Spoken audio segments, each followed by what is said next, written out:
Hello friend, जब मैंने अपनी एज़्योर इंटरव्यू की प्रिपरेशन स्टार्ट करी थी तो मुझे याद है कि मैं hundreds of random interview questions prepare कर रहा था और इंटरव्यू में मुझे कुछ भी याद नहीं रहता था ढंग से। इसलिए मैंने काफ़ी ज़्यादा रिजेक्शंस भी फेस किए और उसके बाद मेरे को कुछ इंपॉर्टेंट क्वेश्चंस का पता लगा जो रियली पूछे जाते हैं। उनमें से आज मैं आपसे टॉप 25 जो मोस्ट बेसिक क्वेश्चंस होते हैं वो शेयर करने वाला हूँ। एज़्योर में अगर आप नए भी हो ना तो भी चिंता करने की कोई बात नहीं है। हर क्वेश्चन को मैं कुछ इस तरीके से विजुअल की मदद से और सिंपल डेफिनेशन की मदद से एक्सप्लेन करूँगा, क्योंकि विजुअल्स जो होते हैं वो हमेशा हमें याद रहते हैं और समझ भी आसानी से आ जाते हैं। और अगर आप एक्सपीरियंस हो थोड़ा एज़्योर में तो आप बैठ जाओ, ऑब्ज़र्व करो आंसर्स को और जो चीज़ें मिसिंग हैं आपकी दिमाग से उनको ग्रैब करो। ठीक है, इस वीडियो के लास्ट तक आप कैपेबल बन जाओगे अपने एज़्योर इंटरव्यू को क्रैक करने के लिए। तो चलिए शुरू करते हैं पहले क्वेश्चन से। What is cloud computing, what is Azure. तो चलिए समझते हैं कि ये दोनों कॉन्सेप्ट क्या हैं। सपोज़ आपका एक यूज़र, एक एग्जांपल से समझते हैं। सपोज़ आपका एक यूज़र है और वो क्या करता है कि इंटरनेट के थ्रू आपकी वेबसाइट को कॉल करता है और आपकी वेबसाइट में एक फ्रंट एंड सर्वर है जो कि एंगुलर, रिएक्ट और जेएस में हो सकती है, और दूसरा जो है ये सर्वर किसको रिक्वेस्ट भेजेगा, बैक एंड और एपीआई सर्वर को, जो कि आपका .NET, जावा और नोड में हो सकता है और बैक एंड टेक्नोलॉजी में। ठीक है, अब इसको अगर कोई डाटा चाहिए तो ये कहाँ से लेगा, डेटाबेस से। ठीक है, और ये फाइनली जो आपका रिस्पॉन्स है भेज देगा वापस यूज़र को। और हाँ, ये भी हो सकता है कि कभी कभी आपका फ्रंट एंड और एपीआई सर्वर जो है वो सेम एक ही एप्लीकेशन में हो, वो भी पॉसिबल है। तो बेसिकली ये आपका एक छोटा सा एप्लीकेशन का स्ट्रक्चर है। अगर आप थोड़ा सा भी डेवलपमेंट बैकग्राउंड से होंगे तो आपको ये पता होगा। ठीक है, अब ये जो सर्वर्स हैं और ये जो डेटाबेस सर्वर हैं, ये तीनों मिलके हमारा जो है एक इंफ्रास्ट्रक्चर कहते हैं हम इन्हें। ठीक है, और आप इसे ऑन प्रीमाइस इंफ्रास्ट्रक्चर भी कह सकते हैं। ऑन प्रेम जो कहते हैं, ऑन प्रेम इसलिए कहते हैं क्योंकि ये जो आपके सर्वर्स हैं ये आपकी जो कंपनी है उसकी लोकेशन में ही पड़े होते हैं, उसकी लोकेशन के इनसाइड होते हैं। ठीक है, अब ध्यान से सुनना, इन सर्वर्स को कंपनी की लोकेशन के अंदर रखने से अच्छा है कि ये सर्वर्स हमारे जो हैं उठा के हमने एज़्योर के पास रख दिया। एज़्योर के पास रखने का मतलब कि हमने इसको माइक्रोसॉफ्ट के ऑफिसेज में रख दिया सारे सर्वर्स को। ठीक है, और अब आपकी कंपनी क्या कर रही है, इंटरनेट के थ्रू उन सर्वर्स को एक्सेस कर रही है। तो ये चीज़ होती है हमारी क्लाउड कंप्यूटिंग। क्लाउड कंप्यूटिंग क्या है, एक कॉन्सेप्ट है, और जो एज़्योर, AWS, गूगल क्लाउड ये सब हैं, ये इस कॉन्सेप्ट का इम्प्लीमेंटेशन है। जैसे कि कार है, कार एक क्या है, कॉन्सेप्ट है, और जो BMW, ऑडी, मर्सिडीज वो उसका कॉन्सेप्ट का इम्प्लीमेंटेशन है। ठीक है, तो अब आपको बात क्लियर होगी कि क्लाउड कंप्यूटिंग में क्या होता है। ये सारे सर्वर्स, डेटाबेसेस हम उठा के एज़्योर के पास रख देते हैं। माइक्रोसॉफ्ट, एज़्योर का कहने का मतलब माइक्रोसॉफ्ट एक ही बात है, माइक्रोसॉफ्ट का ही प्रोडक्ट है एज़्योर, उनके पास रख देते हैं। ठीक है, और बहुत सारी जो कंपनीज़ हैं, आपकी जैसी कंपनी, आपकी कंपनी और बहुत ही thousands of company internet connection के थ्रू उन सर्वर्स को एक्सेस कर सकती है। अब इन सर्वर्स को हम कहते क्या हैं जब ये एज़्योर के पास होते हैं, अगर ये एज़्योर क्लाउड है फॉर एग्जांपल, तो ये कहलाते हैं हम इनको वर्चुअल मशीन्स। तो वर्चुअल मशीन्स एक टाइप की सर्विस होती है एज़्योर क्लाउड में, जो एज इट इज़ आपका जो सर्वर्स होते हैं नॉर्मली उन्हीं के जैसी होती है, बस क्योंकि ये एज़्योर क्लाउड में तो इसके लिए एक नया नाम दे दिया है उसको, वर्चुअल मशीन। बाकी काम इसके सारे वही हैं। और जो आपका डेटाबेस है उसकी जगह आप रख सकते हैं एसक्यूएल, एज़्योर एसक्यूएल। तो ये आपका जो एज़्योर क्लाउड में एक डेटाबेस प्रेजेंट होता है। ठीक है, तो ये है हमारी दो सर्विस, एक वर्चुअल मशीन और एक एज़्योर एसक्यूएल।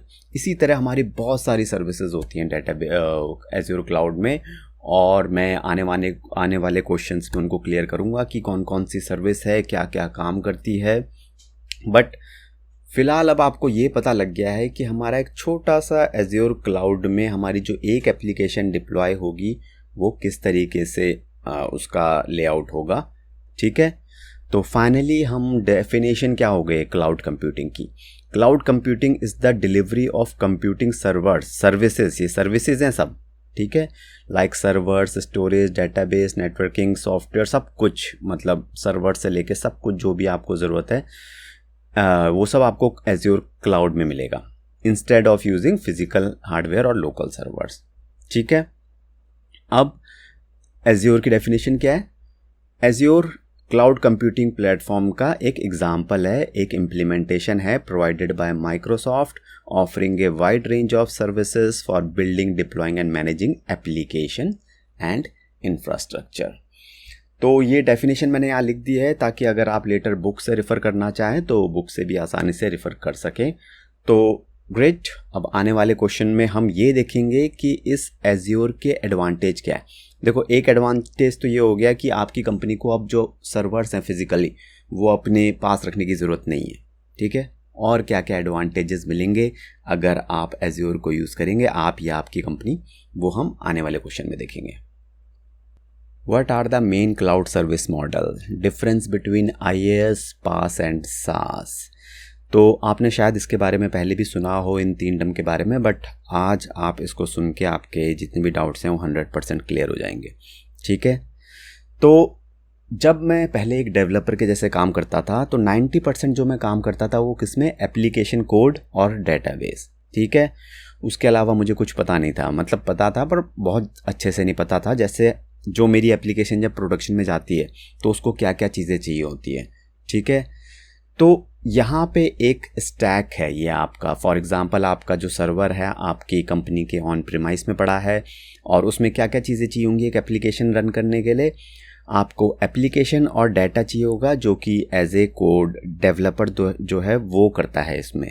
ठीक है, उसके बाद एक IT टीम होती है या इंफ्रा टीम कह लो, जो कि बहुत से दूसरे काम करती है उस सर्वर के अंदर ताकि एप्लीकेशन रन कर सके आपकी। वो क्या करेगी, जैसे रन टाइम, जैसे जावा और .NET का जो रन टाइम है उस सॉफ्टवेयर को आपकी सिस्टम में सर्वर में डालेगी। उसके बाद कुछ मिडलवेयर है, मिडलवेयर जैसे कि आपकी एप्लीकेशन कोई API यूज़ कर रही है, फॉर एग्जांपल माइक्रोसॉफ्ट ऑफिस से कुछ इंटीग्रेशन हो रहा है तो वो माइक्रोसॉफ्ट ऑफिस को भी डालना पड़ेगा एज ए मिडलवेयर। फिर ऑपरेटिंग सिस्टम तो चाहिए सर्वर में, विंडोज़, लिनक्स, कुछ ना कुछ वो IT टीम डालेगी। फिर एक होता है virtualization of server, basically different versions of hardware virtualization, वो कॉपी बनाते हैं, इमेजेस आपने सुना होगा सर्वर की, तो वो सब मेंटेन करते हैं। फिर आपका जो पूरा का पूरा जो सर्वर है वो मेंटेन होता है, एंटीवायरस वगैरह उसमें डलते हैं, उसमें स्टोरेज होना चाहिए एप्लीकेशन में, आपकी जो डाटा, इमेजेस, फाइल्स, उनके लिए स्टोरेज प्रॉपर होना चाहिए।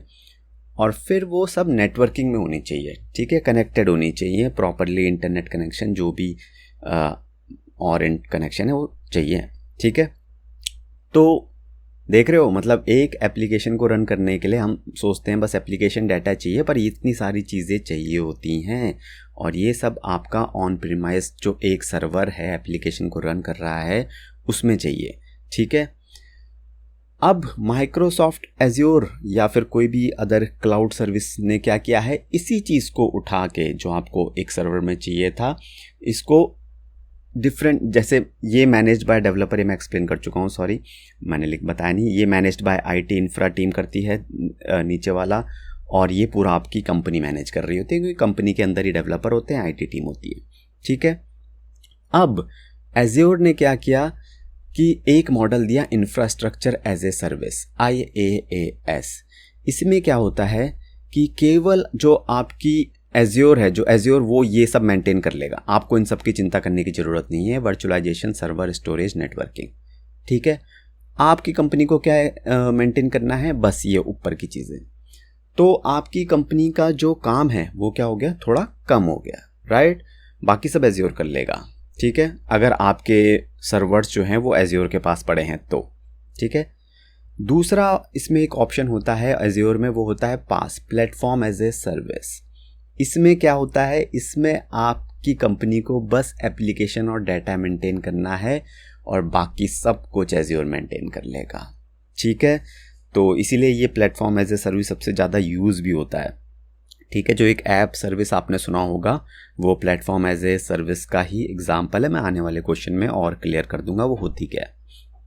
तो ये हो गया हमारा पास।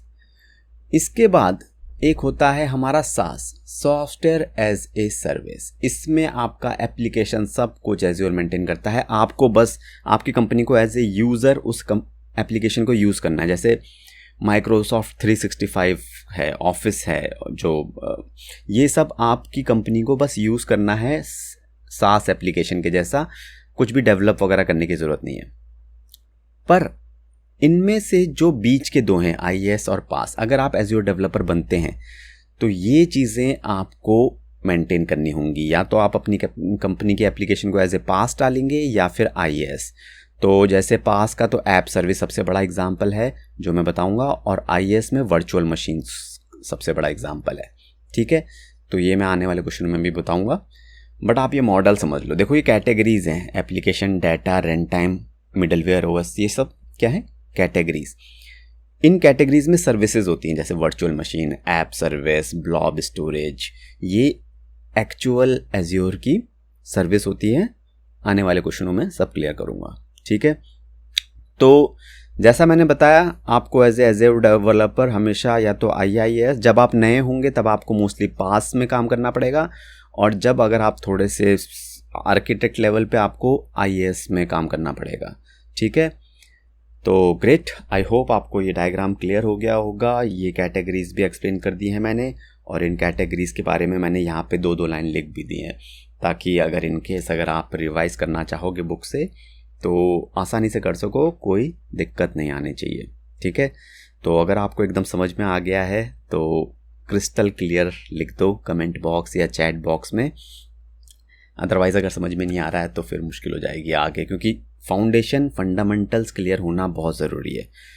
शुरू के क्वेश्चन क्लियर होना बहुत ज़रूरी है, लेटर फिर नहीं तो समझ में आने में मुश्किल होती है। ठीक है, ये है आंसर।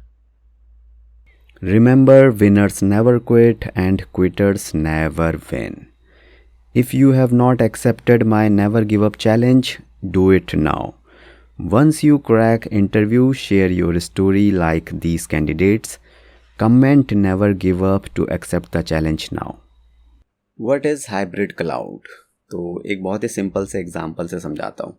सपोज आपकी कंपनी के पास एक ई-कॉमर्स एप्लीकेशन है, अमेज़ॉन, फ्लिपकार्ट जैसी, आप उसमें एक डेवलपर हो। अब आपकी कंपनी ने क्या किया, ऑन प्रीमाइस में थी अभी तक ये एप्लीकेशन, और आपकी कंपनी ने बोला अब हम एज्योर यूज़ करेंगे। तो उन्होंने क्या किया, जो फ्रंट एंड एप्लीकेशन थी उसको तो एज्योर, और बैक एंड को डाल दिया एज्योर क्लाउड में। ठीक है, अब एक प्रॉब्लम आ गई कि भाई जब आप डेटाबेस को माइग्रेट नहीं कर पा रहे हो, क्योंकि जो आपकी कंपनी ई-कॉमर्स एप्लीकेशन का डेटाबेस था वो बहुत ही बड़ा था। ठीक है, उसमें बहुत सारी कॉम्प्लेक्सिटीज़ थी, और ये भी रीज़न हो सकता है कि आपकी कंपनी को एज्योर पे ट्रस्ट नहीं है कि ये हमारा डाटा चुरा ना ले। ठीक है, बहुत ही इंपॉर्टेंट डाटा है, तो इसलिए आपकी कंपनी ने बोला हम डाटा अपने प्रीमाइस में, अपने ऑफिस के अंदर जो सर्वर है, डेटाबेस सर्वर, उसी में रखेंगे। ठीक है, तो इस केस में इस तरीके से आपने एक जो SQL डेटाबेस है अपने कंपनी के अंदर ही रखा। अब बैकएंड की एप्लीकेशन क्या करेगी, कैसे एक्सेस करेगी, using the azure VPN gateway और एक्सप्रेस रूट। इनको यूज़ करके जो आपकी एप्लीकेशन है डेटाबेस से डाटा को एक्सेस कर लेगी, और इसे कहते हैं हाइब्रिड अप्रोच। हाइब्रिड मतलब मिक्सिंग, राइट। तो यहाँ पे हमने azure cloud plus on premise जो इंफ्रास्ट्रक्चर है उसको मिक्स कर दिया, तो इसलिए हम इसे कहते हैं क्या कहते हैं, हाइब्रिड क्लाउड। ठीक है, mixing of on premise plus, और सेम चीज़ मैंने यहाँ पे लिख भी दी है। ठीक है, से on premise plus azure cloud, and hybrid cloud means combining on Prem infra with azure cloud service, so they work together. ठीक है, that's it. What is a resource in azure? What is the difference between A resource and a service? Okay, तो हो सकता है आपको पहले से पता हो, बट मैं कोई चांस नहीं लेना चाहता, इसको पता होना बहुत ही ज़रूरी है, तो समझना ज़रूरी है कि रिसोर्स होता क्या है। तो एज्योर पोर्टल में चलते हैं थोड़ा सा। देखो होता क्या है एज्योर पोर्टल में, अगर आपको कोई भी सर्विस चाहिए तो यहाँ पे क्रिएट ए रिसोर्स बटन होता है लेफ्ट टॉप में। ठीक है, इसमें आप क्लिक करोगे और फिर यहाँ पे आप सर्च करोगे कि कौन सा चाहिए। फॉर एग्जांपल आपको वर्चुअल मशीन चाहिए, क्योंकि मैंने अभी तक वही थोड़ा सा बताया है, तो वर्चुअल मशीन को सिलेक्ट करोगे यहाँ पे। हाँ, और उसके बाद यहाँ पे आप उस वर्चुअल मशीन, आपके पास ऑप्शन आ जाएगा, आप इसको यहाँ से क्रिएट कर सकते हो। तो क्रिएट करने का मतलब क्या है? तो क्रिएट करने का मतलब ये है कि ये जो सर्विस है अब ये मेरे अकाउंट में ऐड हो जाएगी, ठीक है, सब्सक्राइब हो जाएगी, ठीक है, और मैं इस वर्चुअल मशीन में अब एज्योर में अपनी वेब एप्लीकेशन को होस्ट कर सकता हूँ, डाल सकता हूँ।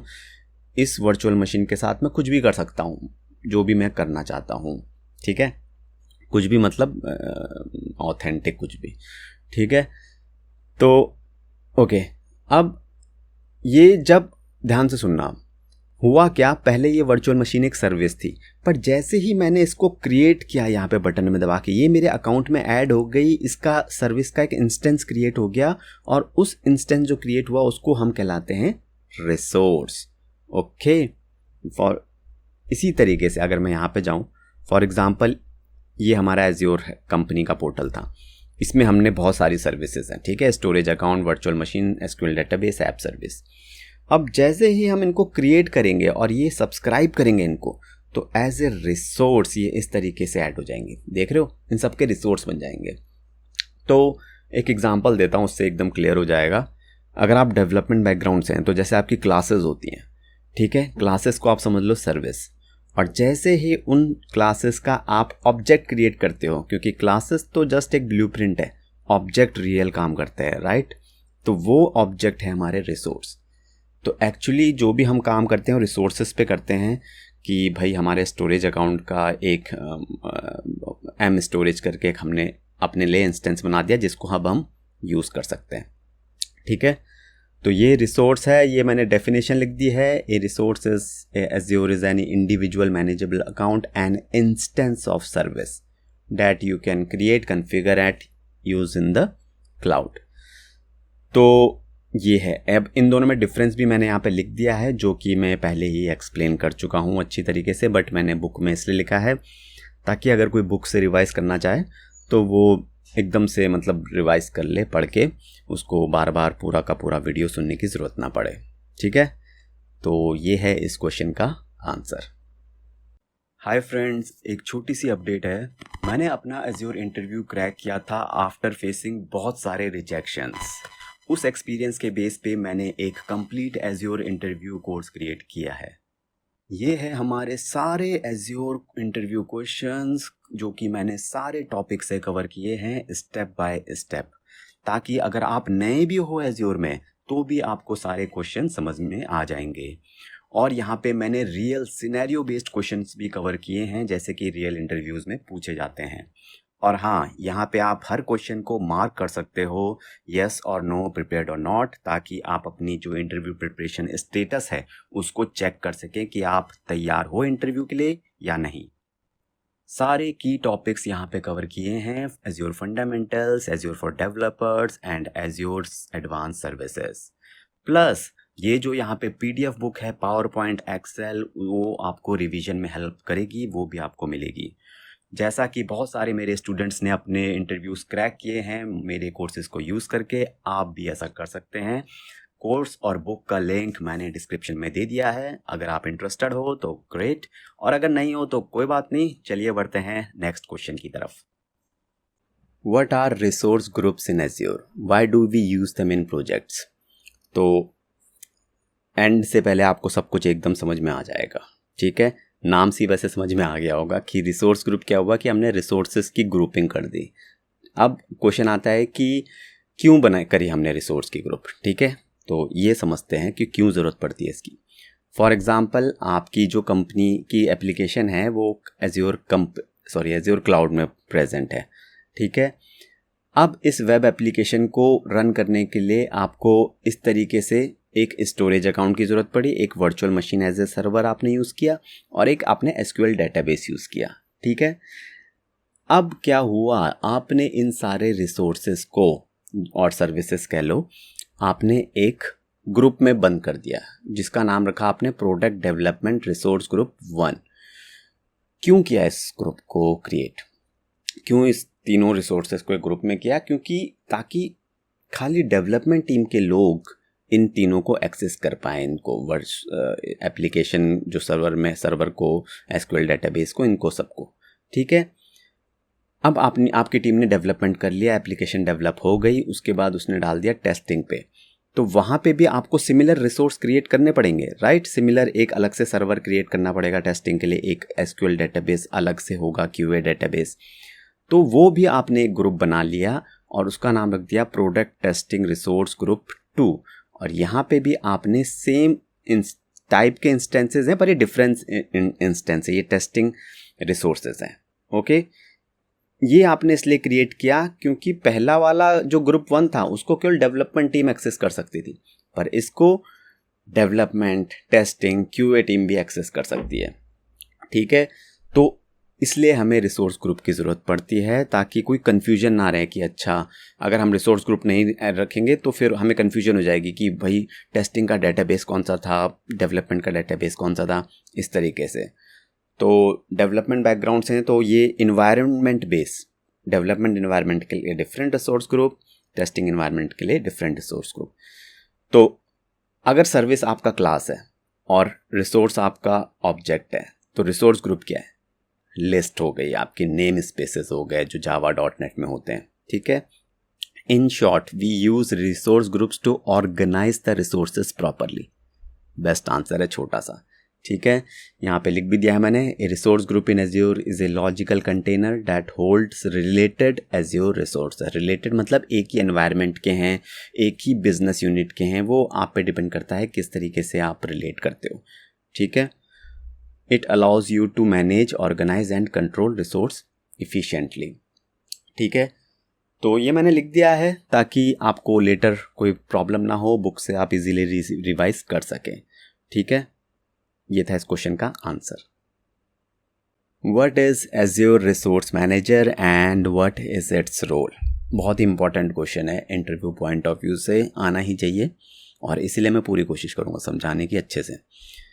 ये एक डायग्राम है, ठीक है, इसको एक्सप्लेन करता हूँ। फॉर एग्ज़ाम्पल आपकी कंपनी जो उसमें है, क्या बोलते हैं, एज्योर में उसने अपने रिसोर्सेज डाले हुए हैं। ठीक है, और उसमें यहाँ पे बहुत सारे रिसोर्सेज हैं फॉर एग्ज़ाम्पल। अब उन रिसोर्सेज को क्रिएट, रिमूव, मैनेज कर सकते हैं, राइट, मैनेज कर सकते हैं बेसिकली। अब ध्यान से सुनना, क्या होता है कि आपका जो रिसोर्स आप कैसे क्रिएट करोगे, आप एज्योर पोर्टल का यूज़ कर सकते हो, एज्योर CLI का, विजुअल स्टूडियो का, आप कहीं से भी एज्योर में एक रिसोर्स को क्रिएट कर सकते हो। यहाँ आता है ARM का रोल। एज्योर रिसोर्स मैनेजर का जो रोल होता है वो होता है कि आप कहीं से भी रिसोर्स कर रहे हो, बट जो एक्शन होगा वो कंसिस्टेंट होगा, या खाली क्रिएट नहीं कर रहे हो, मतलब आप एक रिसोर्स रिमूव कर रहे हो एज्योर पोर्टल से और या फिर CLI से, विजुअल स्टूडियो से, कहीं से भी करो, एक्शन का जो रिजल्ट होगा वो एक ही तरीके का कंसिस्टेंट होना चाहिए। ऐसा नहीं कि एज्योर पोर्टल से रिमूव किया तो आधा ही रिसोर्स हटा, या फिर उसकी कुछ प्रॉपर्टीज़ एडिट करी तो आधी ही प्रॉपर्टीज़ एडिट हुई, और एज्योर CLI से करा तो कुछ अलग ही हो गया, विजुअल स्टूडियो से करा तो कुछ अलग ही हो गया। ठीक है, तो ये ARM का काम है कि प्रॉपरली रिसोर्सेस को कंसिस्टेंट वे में मैनेज करना फ्रॉम जो भी एक्शंस ऊपर से आ रहे हैं।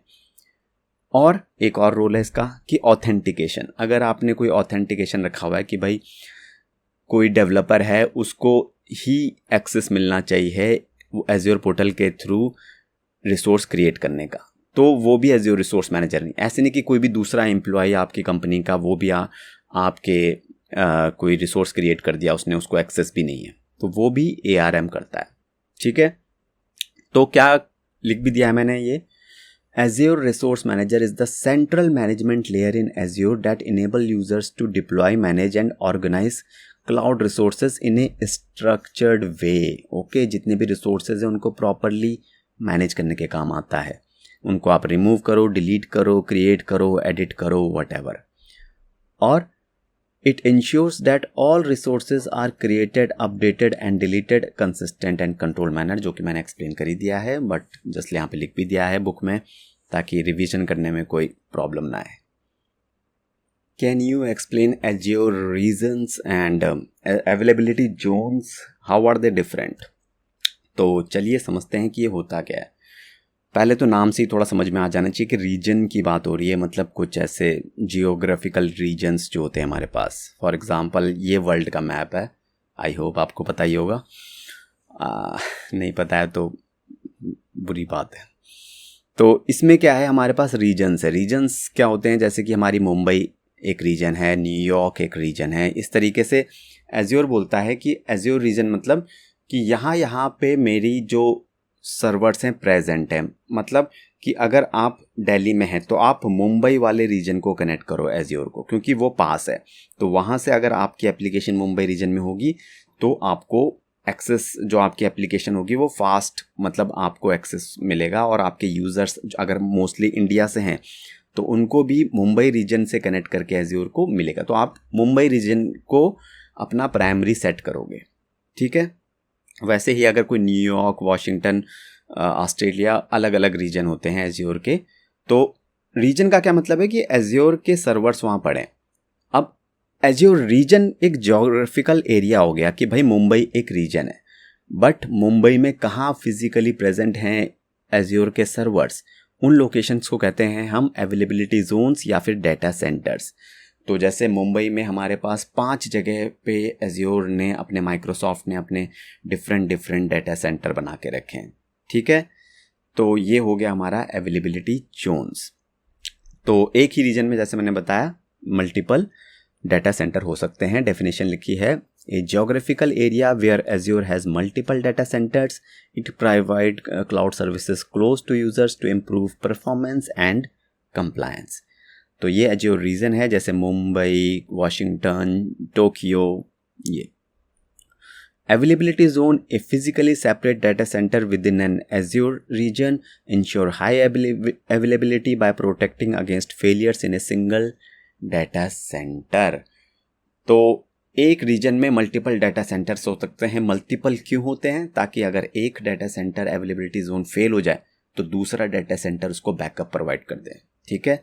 तो इसीलिए हमारा जो बैकअप होता है, डाटा डिज़ास्टर रिकवरी होता है, बहुत ही फास्ट होता है एज्योर में। What are Azure virtual machines? When would you use them in a project? तो वर्चुअल मशीन्स मैंने बार बार एग्जांपल दे रहा हूँ, तो मैं सबसे पहले इसी सर्विस को क्लियर करूँगा। और ये सबसे सिंपल भी है, आपको पता है जो आपके सर्वर्स होते हैं जिनमें एप्लीकेशन होस्ट होती है, उन्हीं सर्वर्स को हम एज्योर में क्या कहते हैं, एज्योर वर्चुअल मशीन। एक सिंपल सा डायग्राम है, ये मैंने डायग्राम पहले एक्सप्लेन भी किया है। तो जो आपका यूज़र रिक्वेस्ट भेजता है, तो जो सर्वर होता है उसकी जगह अब हम एज्योर में क्या यूज़ करेंगे, वर्चुअल मशीन्स। इसमें सेम ये एक सर्वर है एज्योर के पास, बस दैट्स इट। और बैकएंड के लिए भी, एपीआई सर्वर के लिए भी हम वर्चुअल मशीन्स यूज़ कर सकते हैं, ठीक है। इन शॉर्ट हम वर्चुअल मशीन यूज़ करते हैं एप्लीकेशन को होस्ट करने के लिए। और भी बहुत सारे पर्पज़ हैं, बट ये प्राइमरी पर्पज़ होता है, ठीक है। एक सिंपल सी डेफिनेशन है, Azure virtual machines are cloud-based virtual servers that allow users to run applications without needing physical hardware, ठीक है। कंपनीज को अपने पास अब सर्वर मेंटेन करने की ज़रूरत नहीं है, वो Azure की वर्चुअल मशीन्स को यूज़ कर सकते हैं। एक सिंपल सी एनालॉजी है यहाँ पे मैंने लिखी है कि Azure VM को आप एक कंप्यूटर की तरह सोचो, एक CPU की तरह, जो कि आपके क्लाउड में पड़ा हुआ है और इंटरनेट के थ्रू आप उसको एक्सेस कर पा रहे हैं। उसमें सब कुछ है, operating system, CPU, RAM, storage, hard disk, जो भी चीज़ें आपके नॉर्मल कंप्यूटर में होती हैं सब उस सर्वर में अवेलेबल है, ठीक है। बुक में भी ये डेफिनेशन और ये एग्जाम्पल लिख दिया है ताकि कोई कन्फ्यूजन नहीं होनी चाहिए बाद में। What are VM scale sets? When will you use them in your project? तो अब ये बहुत कॉन्सेप्ट इम्पॉर्टेंट है। अब आपको पता है हॉरिजॉन्टल स्केलिंग का कॉन्सेप्ट, कि आपके पास एक VM है और आपने उसको मैनुअली ऐड कर दिए VMs जब आपको एप्लीकेशन में लोड बढ़ेगा, ठीक है। अगर आपका ट्रैफिक इंक्रीज होता है तो मैनुअली आप उसमें मल्टीपल VM ऐड कर सकते हो। इसमें एक प्रॉब्लम है, प्रॉब्लम ये है कि जो आप ये काम कर रहे हो मैनुअली कर रहे हो, कि लोड बढ़ गया, आपने मैनुअली बढ़ा दिया, ठीक है। और अब सपोज़ आप बढ़ाना भूल गए तो क्या होगा VM को, तो आपकी एप्लीकेशन क्रैश हो जाएगी, राइट। अगर फॉर एग्जांपल आपका ट्रैफिक लेस हो गया तो आपको एक VM हटाना भी तो है, नहीं तो उस VM का एक्स्ट्रा चार्ज आपसे एज्योर लेता रहेगा। तो आपको मैनुअली अगर हटाना भूल गए तो भी आपकी फालतू के पैसे देने पड़ेंगे, राइट। तो सॉल्यूशन क्या है, हमारे पास एक VM स्केल सेट, हम वर्चुअल मशीन नहीं ऐड करते हैं अपने एज्योर में, हम VM स्केल सेट करते हैं। तो ये क्या करता है, शुरू में आपके पास एक ही VM रहेगा, ठीक है, और जैसे ही आपके एप्लीकेशन का लोड बढ़ेगा ये अपने आप VM ऐड करता चला जाएगा, आपको कुछ भी करने की ज़रूरत नहीं है। ट्रैफिक बढ़ेगा, VM ऐड होते चले जाएंगे, और जो ट्रैफिक है वो डिस्ट्रीब्यूट लोड बैलेंसर के थ्रू होगा। लोड बैलेंसर भी यूज़ करना पड़ेगा, कैसे यूज़ करेंगे वो मैं आपको आगे आने वाले क्वेश्चन में एक्सप्लेन करूँगा। तो in short, you do not have to add VMs और डिलीट VMs मैनुअली। ओके, यहाँ लिख भी दिया है मैंने, Azure Virtual Machine Scale Sets let you create and manage a group of identical load balanced VMs. The number of VMs can automatically increase or decrease in response to the demand. तो ये है इस question का simple सा answer. What is Azure App Service? For what purpose can you use them? तो अगर आप development background से हैं तो ये जो है सर्विस, एज्योर ऐप सर्विस, आपके लिए सबसे ज़्यादा इम्पॉर्टेंट है। अगर आपको याद हो तो हमारे पास प्लेटफॉर्म एज ए सर्विस करके एक एज्योर की ऑफरिंग है, ठीक है। प्लेटफॉर्म एज ए सर्विस का सबसे बेस्ट एग्जांपल ऐप सर्विस है, क्योंकि इसमें आप केवल एप्लीकेशन और डाटा दोगे और आपका ऐप सर्विस वो सारे काम कर देगा। आपको वर्चुअल मशीन नहीं, वर्चुअल मशीन में क्या होता है, आपको OS भी मेंटेन करना होता है, रन टाइम, मिडलवेयर सब आपको खुद ही करना पड़ेगा। पर इसमें आपको कुछ भी OS मेंटेन, आपको क्या करना है, मैनेज्ड बाय यू क्या है, केवल एप्लीकेशन एंड डाटा। तो इसमें आपको ऐप सर्विस में अपनी एप्लीकेशन डालनी है, आपको अपनी application as a app service host करनी है एज्योर में, ठीक है, और बाकी सबकी OS वगैरह की चिंता करने की ज़रूरत नहीं है, ठीक है। तो क्या क्या चीज़ें आप ऐप सर्विस में डाल सकते हो, फॉर एग्जांपल वेब ऐप्स हैं आपके पास, वेब एप्लीकेशंस हैं, API app, web API type की हैं, मोबाइल ऐप्स, लॉजिक ऐप्स। तो इन सबको आप as a Azure app service जो है होस्ट कर सकते हैं अपने क्लाउड ऐप सर्विस के थ्रू, आप अपने क्लाउड में एज्योर में डाल सकते हैं, ठीक है। सिंपल सी डेफिनेशन है, Azure App Service is a fully managed PaaS example। कोई भी कहे PaaS का एग्जाम्पल क्या है, तो Azure App Service that enables developers to host web applications, API and mobile backends without managing the underlying infrastructure, जो मैंने बताया, ठीक है। डेफिनेशन यहाँ पे लिख दी गई है ताकि आप इसको भूलो ना, इस बुक में रिवाइज कर सको आसानी से और आसान रहे आपके लिए। अब आप बोलोगे चलो हमारे पास वर्चुअल मशीन है और वो भी होस्ट कर सकती हैं एप्लीकेशन, ऐप सर्विस भी कर सकती हैं, तो इन दोनों में डिफरेंस क्या है, कब कौन सा यूज़ करना चाहिए। तो ये जो क्वेश्चन है मैं आगे कवर करूँगा आने वाले 1-2 क्वेश्चन में कि दोनों में से कब कौन सा यूज़ करना है, तो ध्यान रखना। What is the difference between Azure VMs and Azure App Service? When to use what? तो जब हमारे पास Azure App Service है और हम उसमें डायरेक्ट डिप्लॉय कर सकते हैं अपनी वेब और मोबाइल एप्लीकेशन, तो वर्चुअल मशीन्स की ज़रूरत ही क्या है, ठीक है। तो अब मैं आपको बताने वाला हूँ बेस्ट आंसर, समझते हैं कैसे, डिफरेंसेस से समझेंगे हम, ठीक है। तो पहला डिफरेंस ये है कि जो Azure VMs हैं वो क्लाउड बेस्ड वर्चुअल सर्वर्स हैं, you can install any software and manage configuration, सब कुछ आपको इंस्टॉल करना पड़ेगा, वो एक ब्लैंक सर्वर है आपके सामने बस। पर जो Azure ऐप सर्विस है वो प्लेटफॉर्म एज ए सर्विस है that allows hosting web application, APIs, mobile without managing the server on infrastructure. OS, antivirus, ये अलाना फलाना चीज़ों की ज़रूरत नहीं पड़ती है, सिंपल Azure ऐप सर्विस, ठीक है, ये आपको पहले से पता है। नेक्स्ट डिफरेंस ये है कि Azure जो वर्चुअल मशीन जो है वो यूज़र मैनेज्ड होते हैं, आपको अपना OS अपडेट, आपको पता है सिक्योरिटी, स्केलिंग, लोड बैलेंसिंग खुद करना पड़ेगा। Azure app service fully managed by Azure, आपको बस एप्लीकेशन अपनी इंस्टॉल करनी है और that's it, Microsoft handle everything else, पहले ही मैं बता चुका हूँ, ठीक है, सिंपल। अब बात आती है कि कब कौन सा, जो मेन क्वेश्चन हमारा है कि व्हेन टू यूज़ व्हाट, ध्यान से सुनना इसको, और ये रहा आंसर। देखो, अगर तो आपकी एप्लीकेशन कोई कस्टम एप्लीकेशन है, database workload that needs full control, full control से कहने का क्या मतलब है, फॉर एग्जांपल आपकी कोई एप्लीकेशन है जैसे कि बैंकिंग एप्लीकेशन है आपकी कंपनी की, और वो आपको डालनी है Azure पे, अब आप चाहते हो कि आपको उसके लिए वर्चुअल मशीन मिले, क्योंकि आपकी जो बैंकिंग एप्लीकेशन है उसमें बहुत सारी कॉम्प्लेक्सिटीज़ हैं, बहुत सारे थर्ड पार्टी एपीआईज़ हैं, बहुत सारी चीज़ें हैं। तो ऐसे केस में आपको फुल कंट्रोल चाहिए। आप एज्योर पे पूरी तरीके से भरोसा नहीं कर सकते। हो सकता है वो आपका डाटा थेफ्ट कर ले, जो कि होता नहीं है, एसएलए होता है, बट फिर भी मतलब आपको सब कुछ खुद ही करना है, ठीक है, बड़ी कंपनी है, ओके। तो अब आप एज्योर वर्चुअल मशीन्स लोगे और उसमें आप अपनी एप्लीकेशंस डालोगे। ऐप सर्विस, जब आपकी जो एप्लीकेशन है वेब एप्स एपीआई, जो स्मॉल और मीडियम एप्लीकेशन है आपकी, स्मॉल और मीडियम, मोस्टली जो 90% एप्लीकेशन होती हैं स्मॉल और मीडियम होती हैं, उनको आप एज एज्योर ऐप सर्विस ही डालोगे, क्योंकि ऑटोमेटिक स्केलिंग और सब कुछ आपको जो आपका एज्योर है वो ऑटोमेटिकली प्रोवाइड कर देता है। आपको चिंता करने की ज़रूरत नहीं है। तो ग्रेट, फुल कंट्रोल चाहिए तो वर्चुअल मशीन, और सिंपल चाहिए, इजी टू मेंटेन चाहिए तो एज्योर ऐप सर्विस। ठीक है, समझ में आ गया। सारे डिफरेंसेस यहाँ पे बुक में लिखे हुए हैं ताकि लेटर रिवाइज भी करो तो आसानी से हो जाए। What are deployment slots in app service? Why are they useful? तो डिप्लॉयमेंट स्लॉट्स क्या होते हैं? कुछ इस तरीके के जो एज्योर आपको डिप्लॉयमेंट स्लॉट्स देता है ऐप सर्विस के साथ।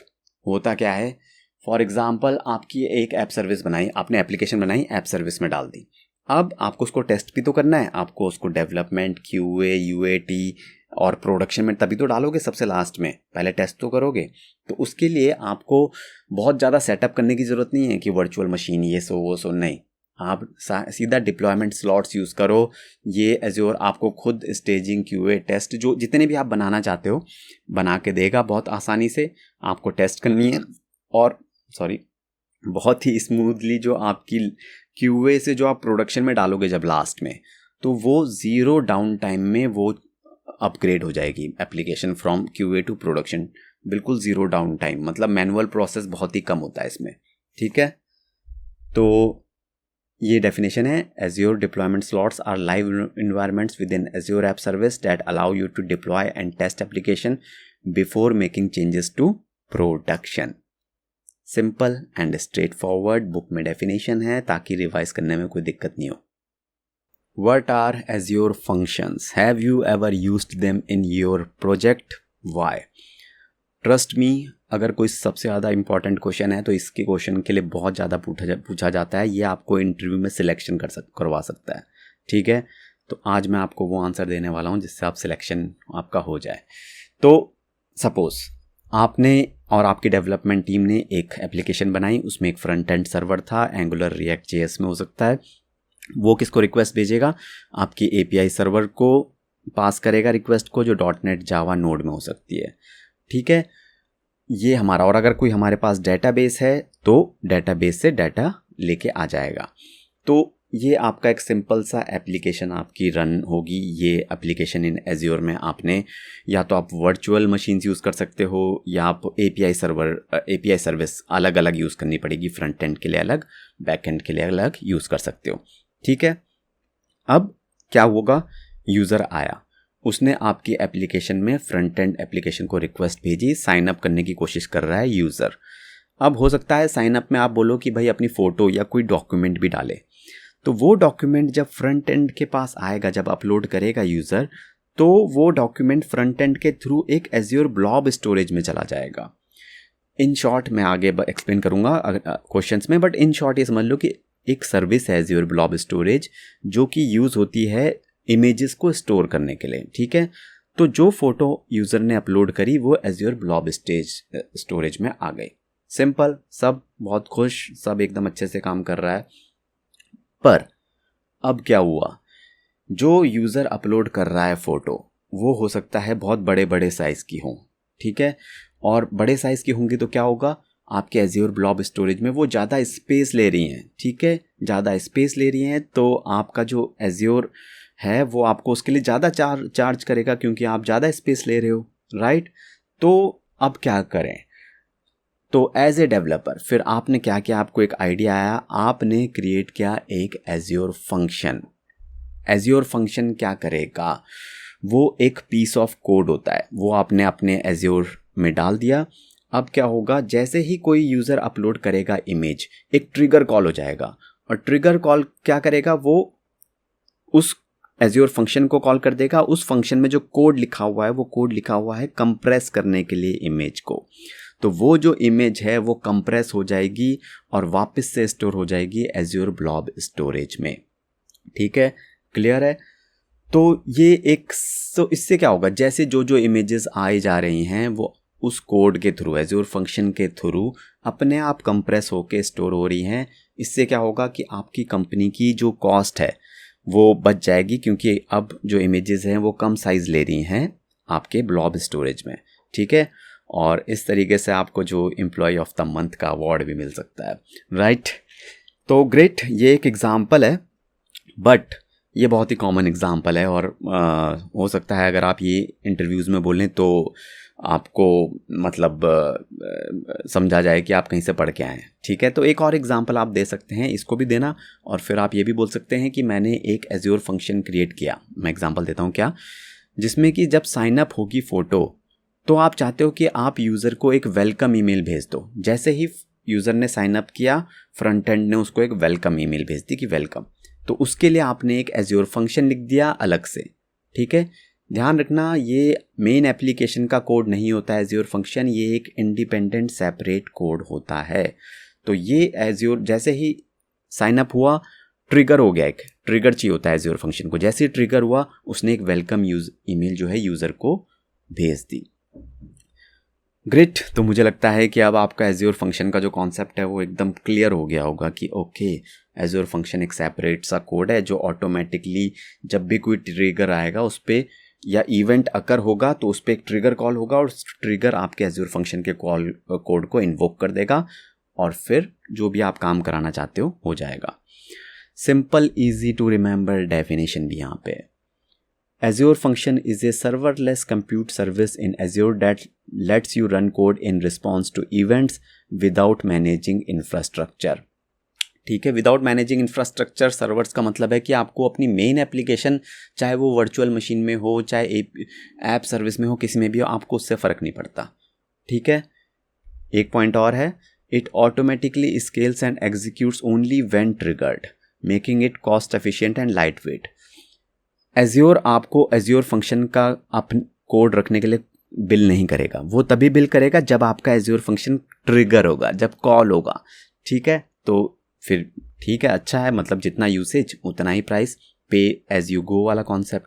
ठीक है, तो ये है, डेफिनेशन भी मैंने यहाँ पे लिख दी है, डायग्राम भी एकदम क्लियर है, ताकि लेटर अगर आप बुक से रिवाइज करना चाहो तो एकदम से आपको रिवाइज कर सको इंटरव्यूज से पहले। और अगर आपको कॉन्सेप्ट क्लियर है तो क्रिस्टल क्लियर लिख दो कमेंट्स या चैट बॉक्स में, इससे आपको कॉन्फिडेंस आएगा कि आप इस कॉन्सेप्ट को कभी भी भूलें ना, क्योंकि ये बहुत इंपॉर्टेंट क्वेश्चन है। ठीक है, अब एक क्वेश्चन बनता है, अब आप पूछोगे कि एज्योर फंक्शन का कोड जो होता है वो हम डायरेक्टली क्या मेन वेबसाइट के अंदर, मेन एप्लीकेशन के अंदर लिख सकते हैं? हाँ, सेम ही काम करेगा, कोड तो सेम ही रहेगा, आप उसको कॉपी पेस्ट यहाँ कर लो, पर क्यों नहीं करना चाहिए ऐसे, तो वो मैं आपको अपकमिंग क्वेश्चन में क्लियर करूँगा उसका answer. What are Azure logic apps? Azure logic apps क्या होते हैं? Cloud based workflow automation service होती है। वर्क फ्लो क्या होता है? एक सिंपल सा एग्जांपल देता हूँ। फॉर एग्जांपल आपने एक इसको मत देखो अभी एक आपने वेबसाइट बनाई, उसमें एक फॉर्म बनाया, उसमें यूज़र जो है उसने आई, फॉर्म में अपना ईमेल और नाम दिया और सबमिट बटन दबाया। अभी आपको क्या करना है, उस पर एक ऑटोमेटिकली ईमेल आपको भेजनी है यूज़र को वापस। ठीक है, आपको अपनी एप्लीकेशन में कोड लिखना है, तो आप एज्योर फंक्शन कोड लिख सकते हो, राइट, जो मैं पहले बता चुका हूँ। बट एक ये भी है कि आप एक एज्योर लॉजिक ऐप का यूज़ कर सकते हो। ये भी एक एज्योर में एक सर्विस होती है। इसमें क्या होता है, आपको ड्रैग एंड ड्रॉप करना है और कुछ भी कोड लिखने की ज़रूरत नहीं पड़ेगी।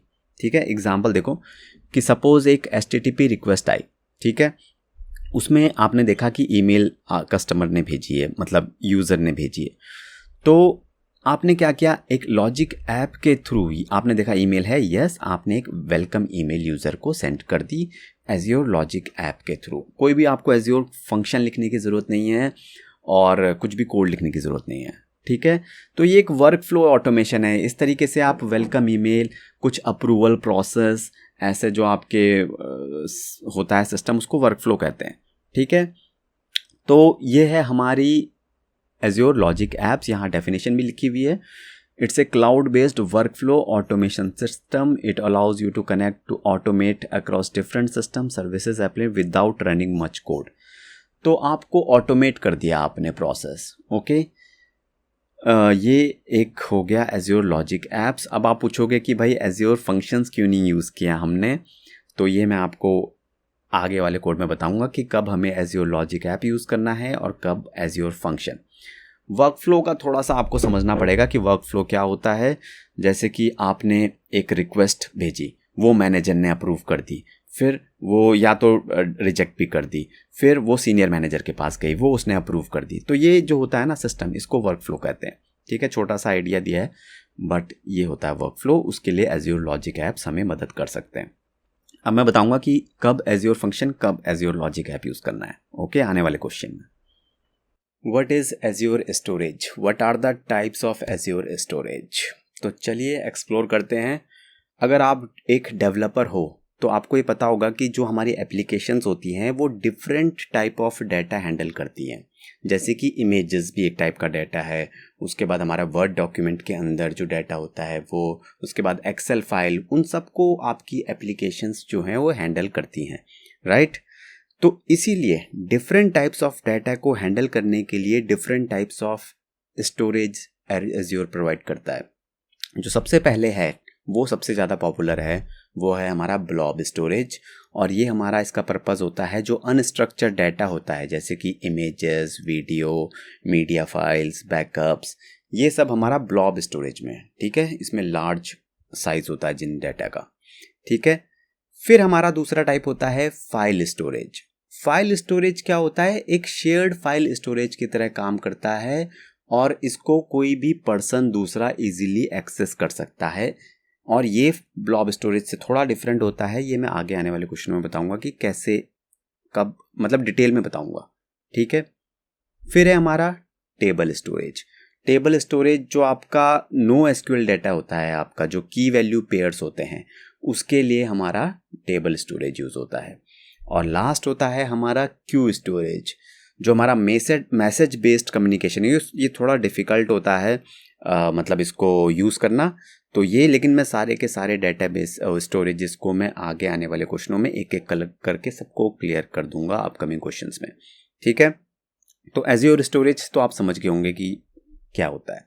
Azure Storage is a cloud-based storage solution from Microsoft Azure that lets you store and access data over the internet. Simple and explain Azure Blob Storage. When would you use it in your project? ये बहुत important है कि आपको कब use करना चाहिए। तो ये Azure Blob Storage जो Azure की सर्विस है, कब यूज़ करनी चाहिए, तो एक एग्जांपल की मदद से समझाता हूँ। फॉर एग्ज़ाम्पल, आपकी एक एप्लीकेशन एक वर्चुअल मशीन या ऐप सर्विस में है जिसमें कि यूज़र जो है वो अपलोड इमेजेस कर रहा है। दूसरी एक एप्लीकेशन है जो कि फिर से ऐप सर्विस है, VM में हो सकती है, जिसमें कि यूज़र आपका अपलोड वीडियोस कर रहा है। ठीक है, अब ये आपके लिए, इसके लिए बेस्ट ऑप्शन क्या रहेगा, आप कौन सी एज्योर सर्विस यूज़ करोगे इमेजेस और वीडियोज़ को स्टोर करने के लिए? वो है एज्योर ब्लॉब स्टोरेज।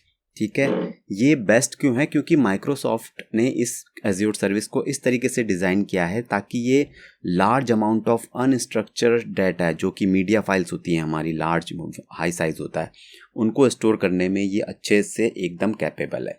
ठीक है, दूसरा रीज़न ये होता है कि इस ब्लॉब स्टोरेज से रिट्रीव करना भी फाइल, फॉर एग्जांपल आप किसी दूसरी एप्लीकेशन है आपकी, वो रीड इमेज कर रही है यहाँ से ब्लॉब स्टोरेज से, या फिर वीडियोस रीड कर रही है ब्लॉब स्टोरेज से, तो ये भी ब्लॉब स्टोरेज बहुत फास्टली एक्सेस करवा सकता है अपनी इमेजेस को, अपने जो भी उसने स्टोर किया है। कैसे करवा सकता है? जैसे URL के थ्रू, आपको बस URL दे देना है उस एप्लीकेशन को और वो ब्लॉब स्टोरेज से वो एप्लीकेशन डाटा जो है एक्सेस कर सकते हैं। ठीक है, अब आप बोलोगे कि ओके, तो ब्लॉब स्टोरेज तो एक फाइल स्टोरेज भी तो है, वो क्या करती है फिर? वो भी तो सेम डाटा स्टोर कर सकती है। बट उसका पर्पस थोड़ा सा डिफरेंट है, वो मैं नेक्स्ट क्वेश्चन में समझाऊंगा। बट ब्लॉब स्टोरेज आपको पता लग गया है कि blob storage is use when use to store large images, file, backup, जो भी मैंने एक्सप्लेन किया सब मैंने यहाँ पे लिख दिया है। एडिटिंग फाइल, हाँ ये बात ध्यान रखना कि जो ब्लॉब स्टोरेज में जो फाइल्स पड़ी हैं वो ऑब्जेक्ट फॉर्मेट में होती हैं, ऑब्जेक्ट जो आपके क्लासेस ऑब्जेक्ट, वो वाला ऑब्जेक्ट। तो इनको जो है एडिट करना, अगर आप इस मैन्युअली इस स्टोरेज को खोलोगे तो इसमें आपको रीड करना, फाइल्स एडिट करना, वो नहीं आसान है, वो बहुत डिफ़िकल्ट है, ठीक है। उस काम मामले में हमारी मदद करता है फाइल स्टोरेज, अगर आपको मैन्युअली एक्सेस करना है तो।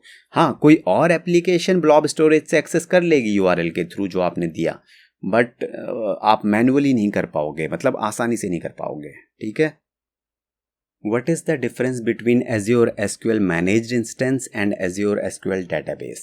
ठीक है, तो एज ए डेवलपर अगर आप एप्लीकेशन बनाते हो Azure में तो आपके पास Azure SQL Database के लिए कुछ ऑप्शंस होते हैं, ठीक है। दो ऑप्शंस आपके पास हैं, वो हैं Azure SQL Managed Instance और SQL Database। अब और भी सारे Oracle Database वो सब नहीं, बट हम SQL के से रिलेटेड बातें कर रहे हैं, ठीक है। इनमें डिफरेंस क्या है? तो पहला तो फंडामेंटल डिफरेंस वो ये रहा, जो Azure SQL मैनेज इंस्टेंस है वो fully managed near 100% compatible to SQL server. Azure SQL database is a single database service ideal for cloud native application but lacks instance level control। तो जब हम कहते हैं क्लाउड नेटिव, मतलब कि खाली वो एप्लीकेशन क्लाउड में चलती है उसी के लिए Azure SQL बेस्ट है, बट इससे हमें बहुत ज़्यादा डिटेल में पता लगाने, ठीक है, कि कौन सा हमें कब यूज़ करना चाहिए। सेकंड पॉइंट से आपको पता लग जाएगा, ये रहा। देखो, Azure SQL मैनेज्ड इंस्टेंस को आप तब यूज़ करोगे जब आपके पास पहले से कोई डेटाबेस है जो आप ऑन प्रेम अपने में फिजिकल सर्वर जब आपने में था और आपको ये माइग्रेट करना है, तब आपको Azure में जो सर्विस लेनी है वो है Azure SQL मैनेज्ड इंस्टेंस, क्योंकि ये बहुत ही ज़्यादा कंपैटिबल है आपके ऑन प्रेमिसेस जो आपका software Azure SQL server studio management उससे बहुत ज़्यादा कंपैटिबल है, ठीक है।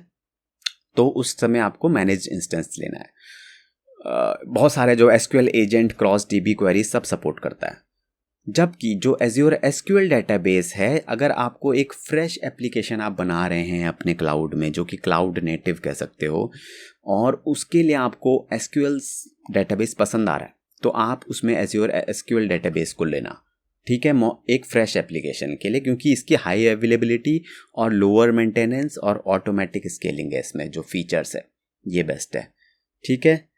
तो इन शॉर्ट, अगर आपको माइग्रेट करना है तो SQL manage instance is the best, क्योंकि ये बहुत क्लोज है SQL सर्वर के। अगर आपको SQL डेटाबेस, अगर आपको फ्रेश एप्लीकेशन लेनी है तो Azure SQL डेटाबेस बेटर रहेगा। ये भी 90% SQL सर्वर जैसा है, लेकिन 100% कंपैटिबिलिटी नहीं है, ठीक है। तो ग्रेट, ये था आंसर। यहाँ पे मैंने डिफरेंस लिखे भी हुए हैं ताकि अगर आप लेटर रिवीजन करना चाहो तो बुक से इजीली कर सको एक ही मिनट में। What is Azure Virtual Network VNet and why do we need it?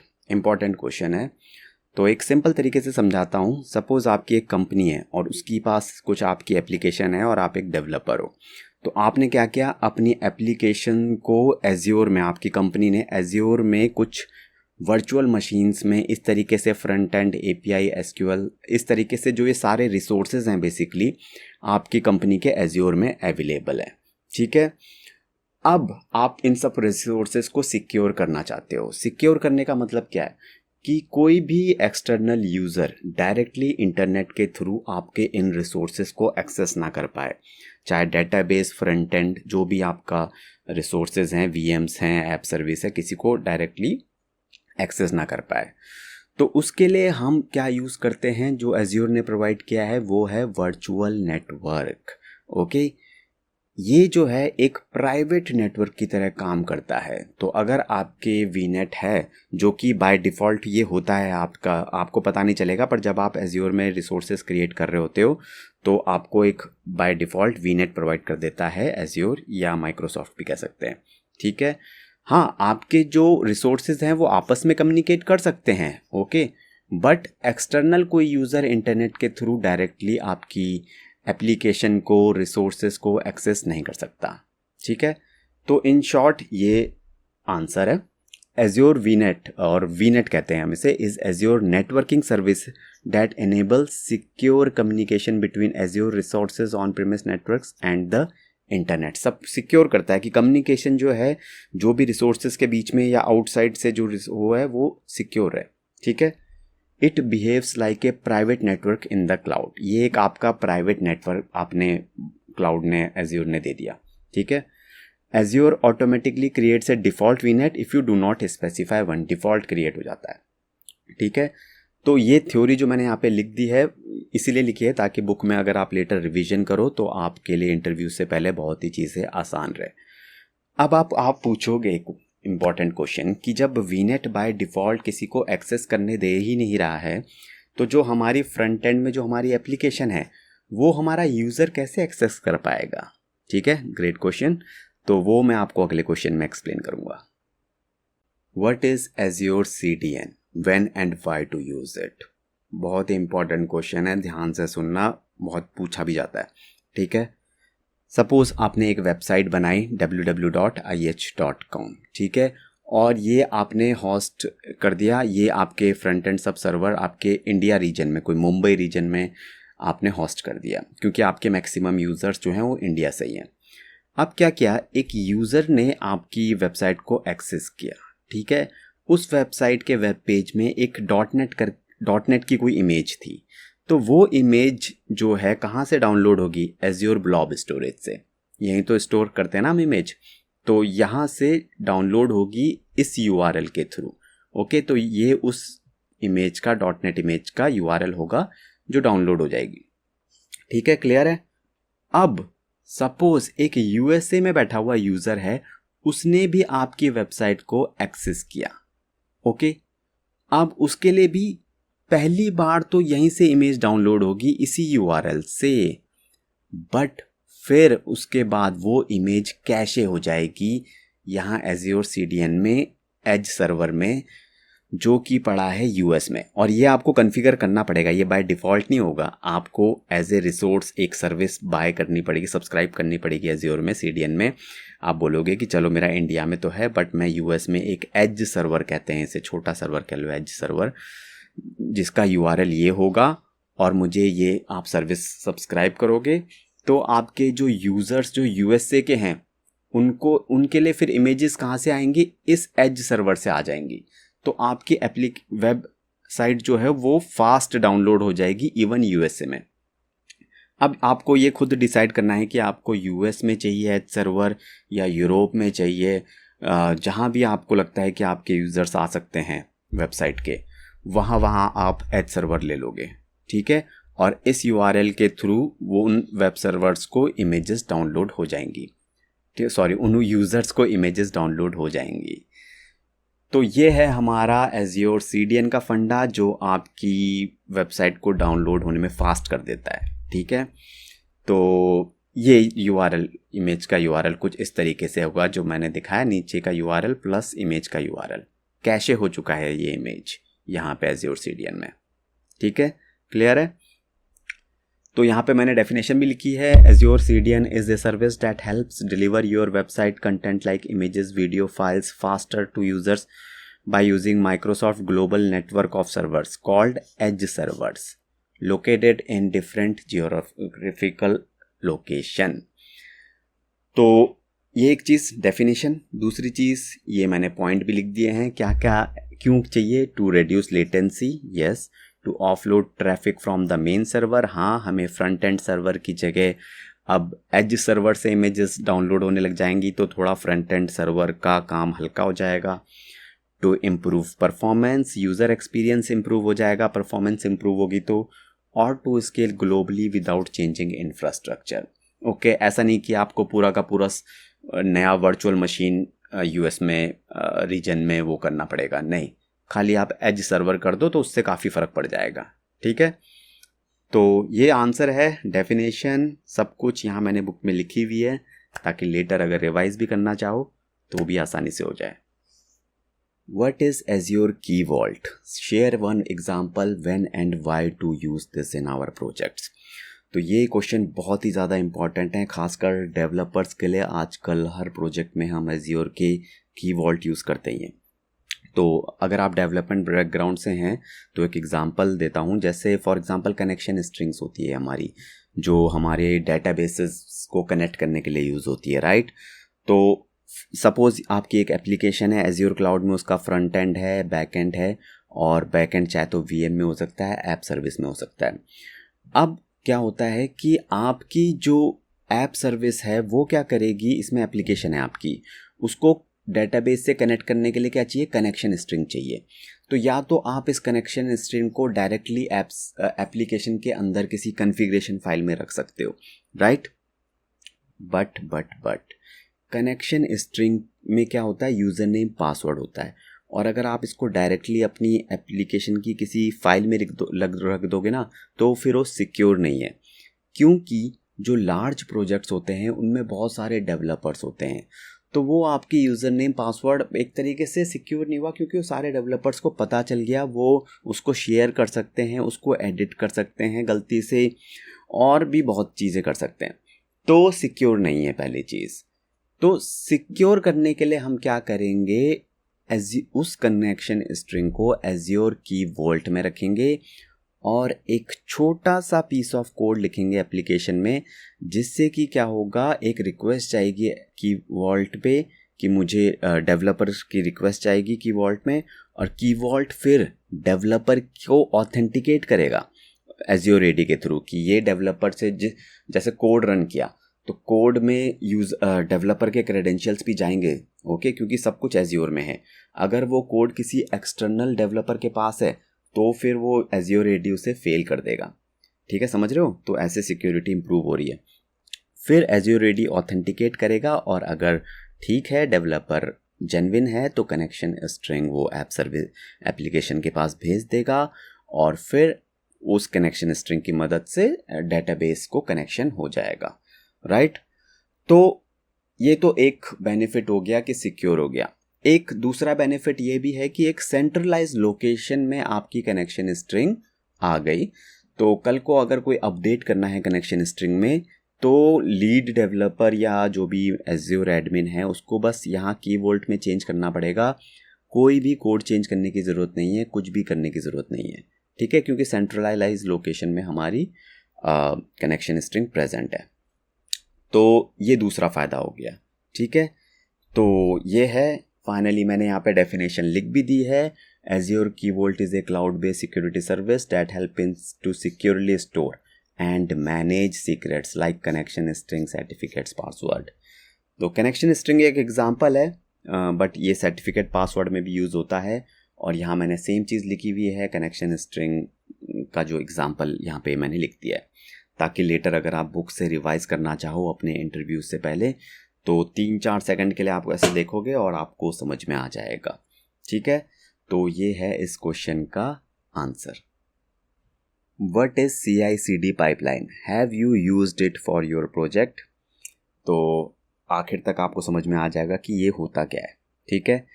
तो अगर आपको थोड़ा सा डेवलपमेंट का एक्सपीरियंस है तो आपको ये स्टेप्स पता होंगे हमारे जो एप्लीकेशन डेवलपमेंट में यूज़ होते हैं। प्लान होता है, फिर code, build, test, release, deploy, operate, ठीक है। तो ये हमारे एप्लीकेशन की एक नॉर्मल एप्लीकेशन लाइफ साइकिल है। अब CI क्या है, CI मीन्स कंटिन्यूअस इंटीग्रेशन। मतलब जब एज ए डेवलपर आप कोई कोड लिखते हैं तो उसको जो CI है, कंटिन्यूअस इंटीग्रेशन, उस कोड को आप बिल्ड करते हो और उसको फिर मेन ब्रांच की तरफ डाल देते हो। तो बहुत सारे जो डेवलपर्स हैं वो सेम टाइम पे कोड लिखे जा रहे हैं और मतलब मेन ब्रांच सब में मर्ज किए जा रहे हैं, ठीक है। वो कोड अपने आप बिल्ड हो रहा है, उसके यूनिट टेस्ट अपने आप एग्जीक्यूट हो रहे हैं। तो ये जो प्रोसेस है कंटिन्यूअस कोड को पुश करने का टूवर्ड्स द मेन ब्रांच, ये होती है हमारी कंटिन्यूअस इंटीग्रेशन, और ये काफ़ी ऑटोमेटिक प्रोसेस होती है, ठीक है।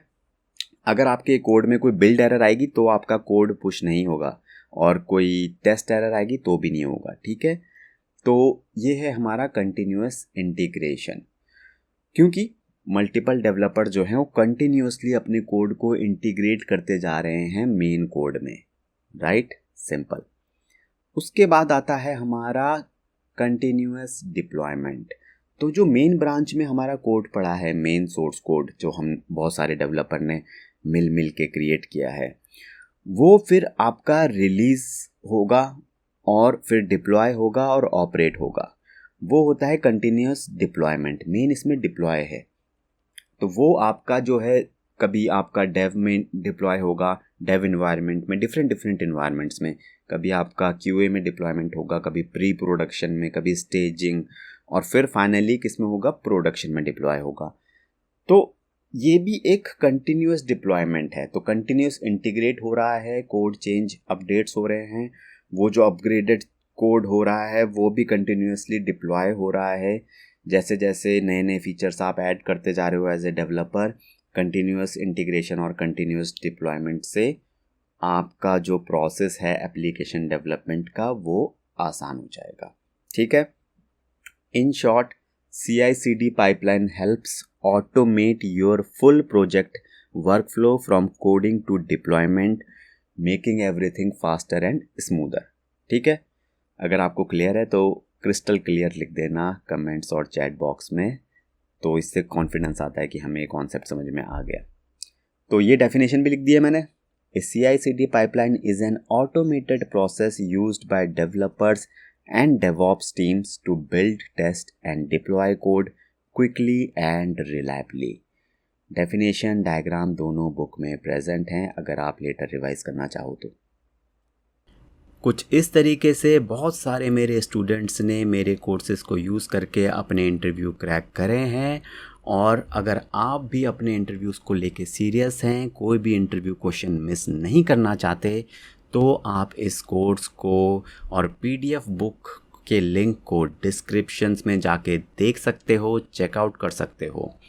और लास्ट में एक इंटरव्यू टिप है, Do not try to prepare everything and remember nothing. Just focus on the most important things and most important questions. Great job my friend। बहुत से लोग बस बातें करते हैं, बट इंटरव्यू क्रैक करने के लिए आप जो डेडिकेशन दिखा रहे हो, जिस तरीके से आप वीडियो कंप्लीट कर रहे हो, उस तरीके से आप अपने गोल को अचीव कर लोगे। अगर आपको ये सारे क्वेश्चन समझ में आए हैं तो फिर और भी ऐसे बहुत सारे क्वेश्चन हैं, जैसे फ्रंट डोर, जिनको मैंने कुछ इस तरीके से विजुअल की मदद से अपने जो एज्योर कंप्लीट इंटरव्यू कोर्स है उसमें अच्छे से समझाया है।